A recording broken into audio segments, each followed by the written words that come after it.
Omusumba Robert Kayanja oba Pastor Kayanja yoyo gwolaba ku screen eddakiika eno.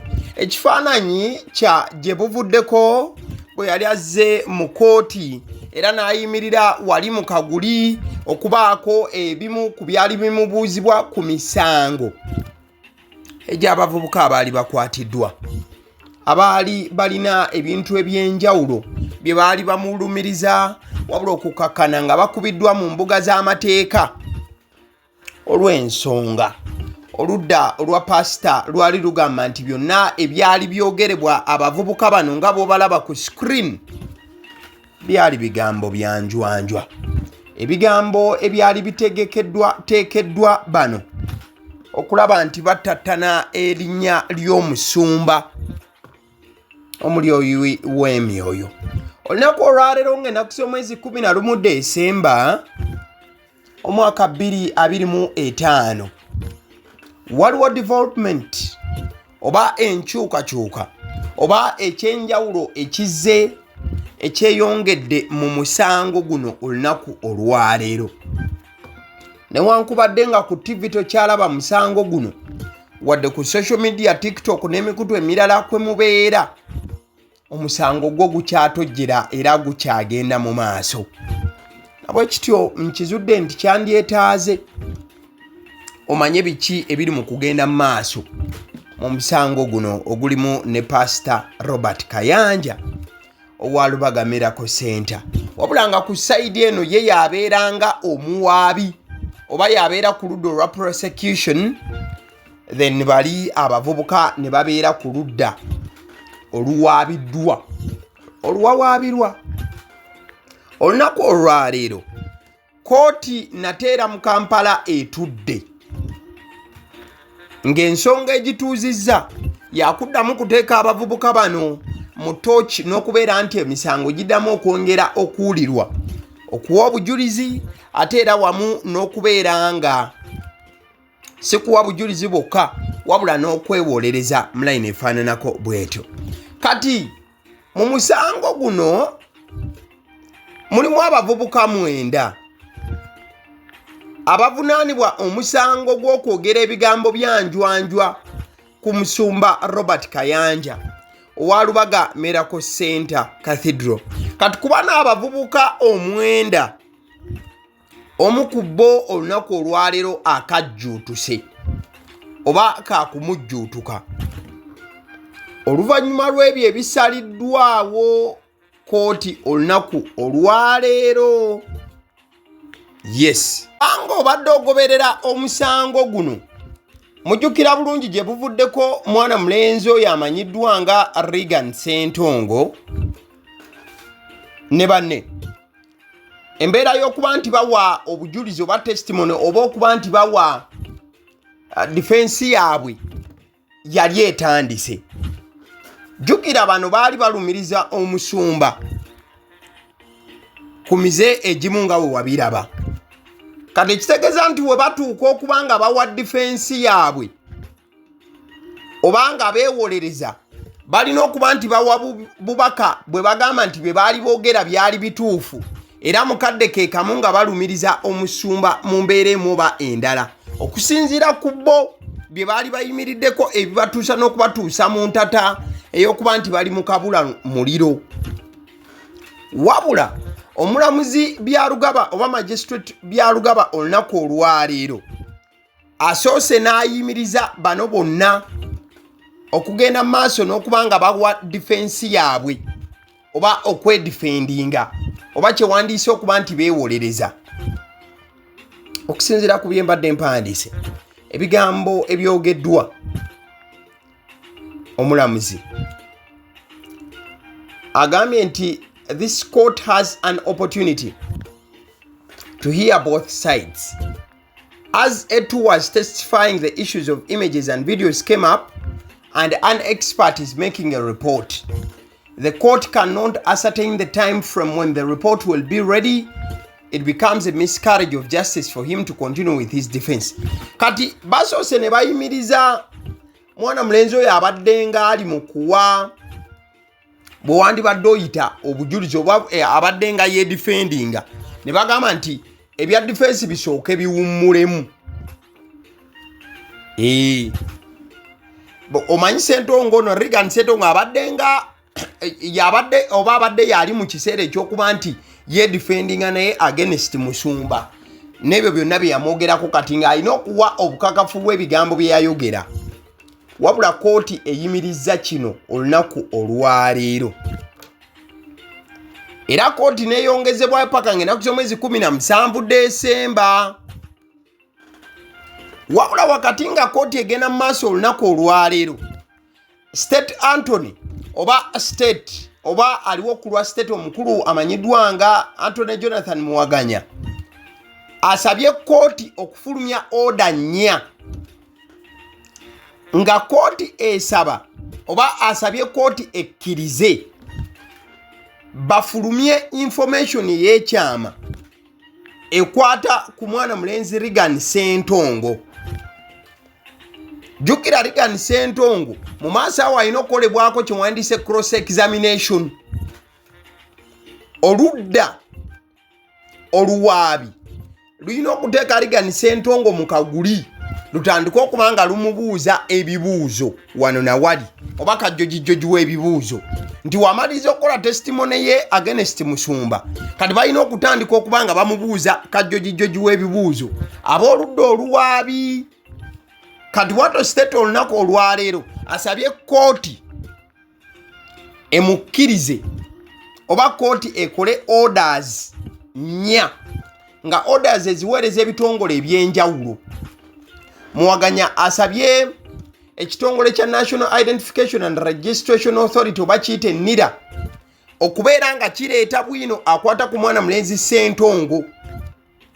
Bwe baba nga basabye bwino akwata ku Reagan Ssentongo, kiba kitegeeza nti basabye data bwe yenna, obuzaaliranwa bwe, nyina yaani, kitaawe yaani, avaawa azaalwawa, emyaka gy'alina n'ebiringa ebyo. Mukadde ke kamu oda ey'okubiri State Attorney Muwaganya gy'asabye y'eyokubeera nti officer in charge owa Maction Bay Prison oba ekkomera eryo kusayidi ya Maction Bay eyali in charge we basiba mwana mulenzi Reagan Ssentongo, naye State Attorney asabye kooti naye emuwe order mu bwangu aleete recorda zonna ezikwata ku mwana mulenzi Reagan Ssentongo we baamuyingiriza ekkomera. Byonna bye yawaayo ng'ayingira nti nze Reagan Ssentongo amyaka gye gino nva wano zaliwo wano na bino kati baagala abiweeyo. Omukulu we yali in charge, officer in charge ku Maction Bay Prison. Kati we bamaliriza order endala baagala order yegende eri head teacher owa Kyaggwe Road Primary School akakase oba yayingiza mwana mulenzi ono Reagan Ssentongo mu bitabo by'essomero naddala mu mwaka gwa 2017 oba yali asoma P6. Era mukadde ke kamu kooti esabye baweereze order endala eri executive secretary oba ssaabawandiisi wa UNEB, ekibiina ekyo ki UNEB, ekitongole ki UNEB ekikwasaganya eby'abaana okutuuza ebigezo, bakonfaaminga oba ddala mwana mulenzi ono Reagan Ssentongo yatuula ebibuuzo bye ebya PLE. Era mukadde ke kamu oba Rubaga Miracle Center Cathedral yali etuuzizaako ebibuuzo oba kiwandiise nga examination center. Kati State Attorney Muwaganya ensonga lwaki ali mu kusaba ebikwata ku mwana mulenzi ono bino byonna baagala kubikozesa okwekennenya oba obujulizi bw'abadde ngaawa against Musumba Kayanja na byonna byabadde ngaayogera mu kooti oba ddala bikwatagana n'ebyo ebituufu ebiri ku mpapula entongole ez'ebikwata ku mwana mulenzi Reagan Ssentongo.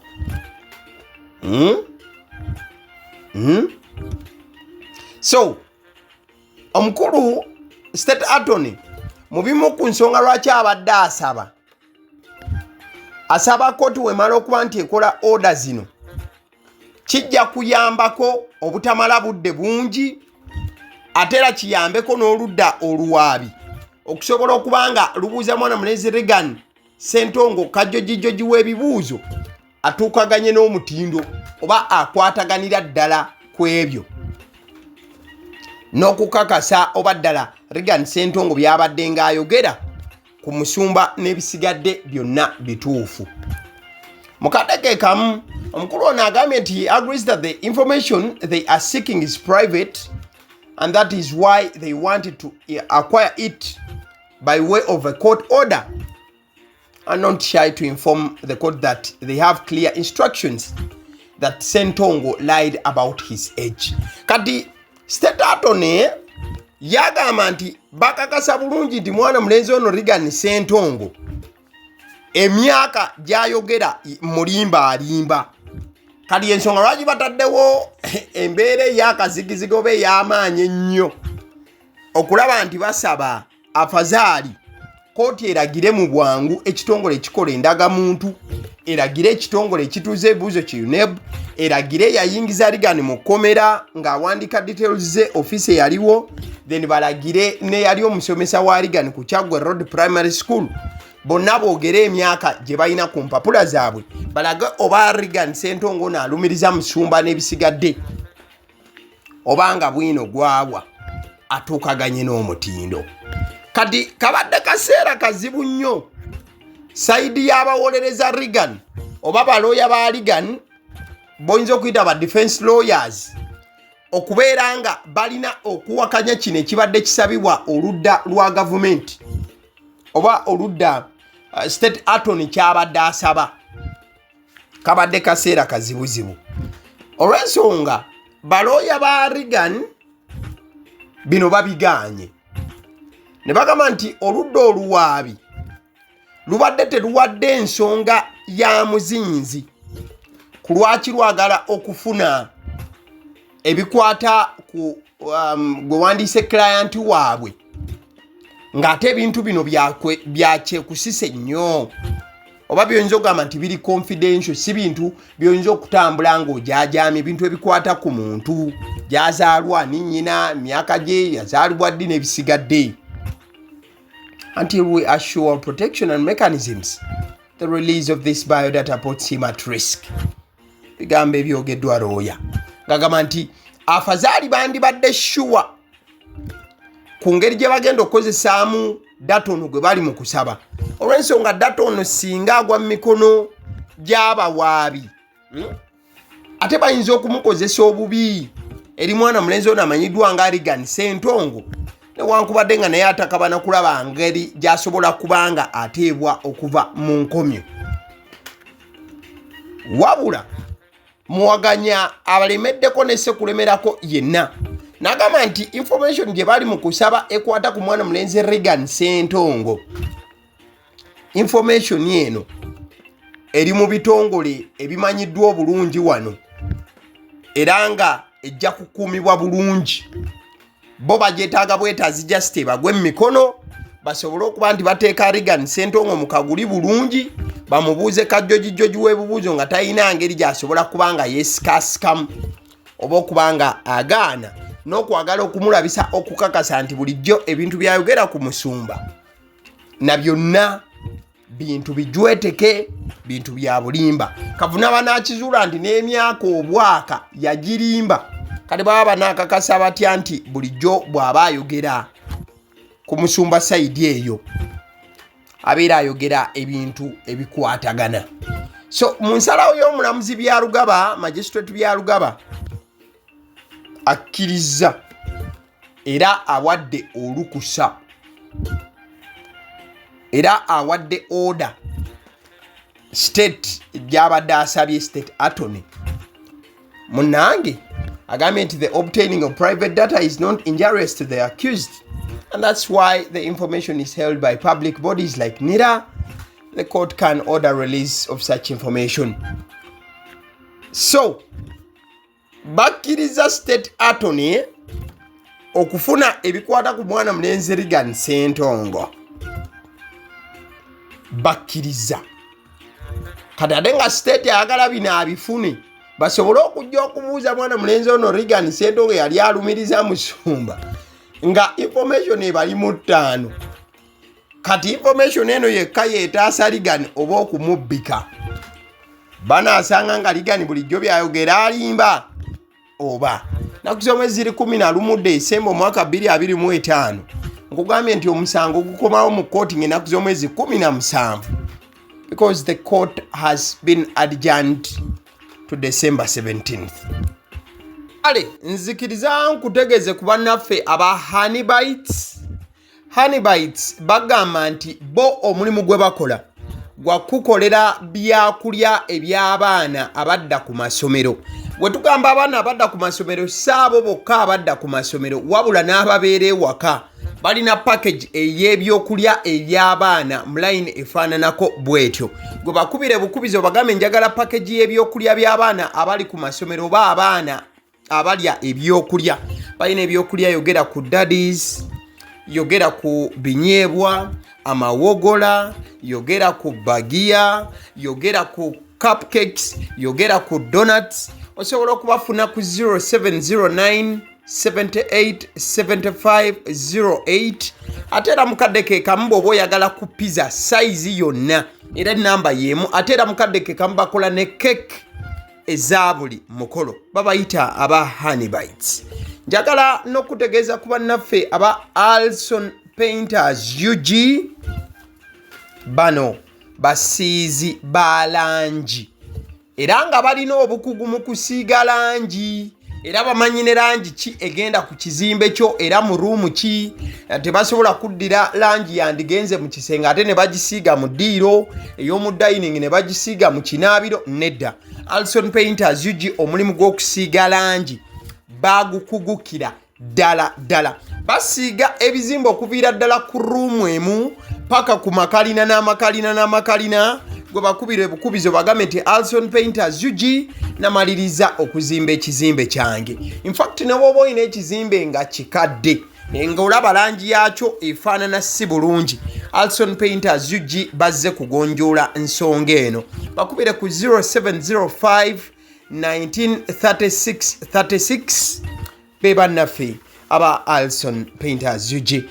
Aba Sedi Omusunsuzi erinnya eryange yenze aba Sedi Omusunsuzi yenze atuula emabega w'omuzindaalo buli lunaku era ly'eddoboozi ly'owuliriza ku mukutu guno aba Sedi Omusunsuzi ly'eddoboozi eryo era ng'omukutu kwoli gwe guno ogwagaliwo. Nagamba nti information yonna gy'olaba ku channel eno tetugattamu kintu kyonna ate tewali kye tutoolamu.